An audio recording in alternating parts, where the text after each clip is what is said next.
Hi guys, welcome back to the SU Parent. Today you'll be getting a full breakdown on what to consider when it comes to buying your first house. Of course, I'll be running through some grants, especially if you're a Singaporean buying a property here in Singapore.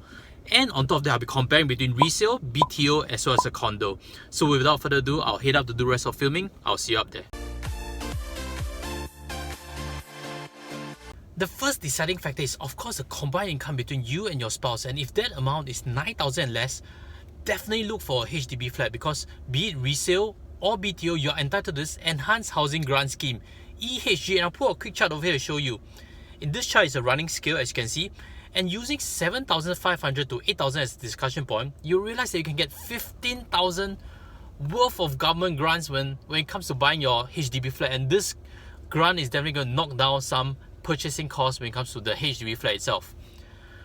I can share with you a further point to illustrate why narrowing it down to HDB is important at this income range, because if you see over here, the combined income in a condominium is actually 20,593 in year 2018. That means there's expenses. There's a hint that cost in living in a condo is high. So again, use your income at this current moment to decide which flat you're looking out for. And if it's 9,000 less, go for the grants. Some people might say that you need to repay housing grants down the road, but that's again if you're looking for a subsidized house for the second flat itself. So the subsequent question that I'd like to help you answer is actually how much of a mortgage loan or what is the right budget to look for when it comes to choosing a house. And I have this subsequent video over here, which is should I buy a 750,000 house, and that video is going to give you all the necessary descriptions on budgeting itself. So look forward to that video. Now, after using income to help you decide which house to choose, the next question to ask actually is, do you want to be near either of your parents or your spouse's parents? Now imagine this, if you have kids next time in future, how convenient it would be if you stay near your parents' house or near your spouse's parents' house, and you can definitely get a lot of help from them. At least that's speaking from personal experience. And when you look for a resale house, you can actually choose very carefully which house, which unit you actually want and how near you want to be near your parents, unlike a BTO whereby it's a full balloting and usually it's in another estate which is fully growing.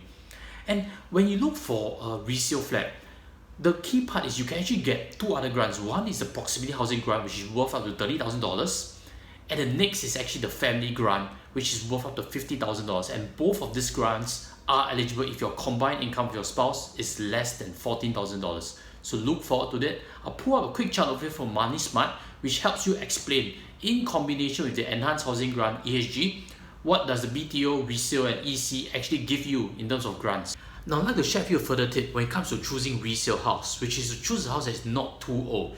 If you and your spouse are age of 30, then choose a house that is not more than age 34. Why? Because there's this CPF usage rule that says that if you are buying a house that can't last to age of 95, you'll not be able to use your CPF fully pay.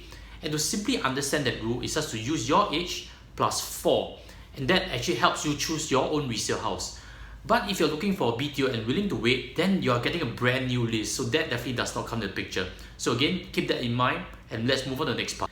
Do you have any further questions? If you have, leave them in the comment sections below. I'll try my best to help you answer. And smash on the subscribe and like button below, because together we'll reach every Singaporean household and help them understand a bit better on financial choices and housing choices, and be part of this community so that we can all be financially savvy.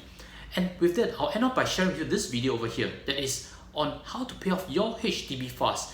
And if you're looking to retire better, looking to retire early, this video is definitely going to help you understand mortgage repayment much better. And with that, I'll sign off. Take care and goodbye.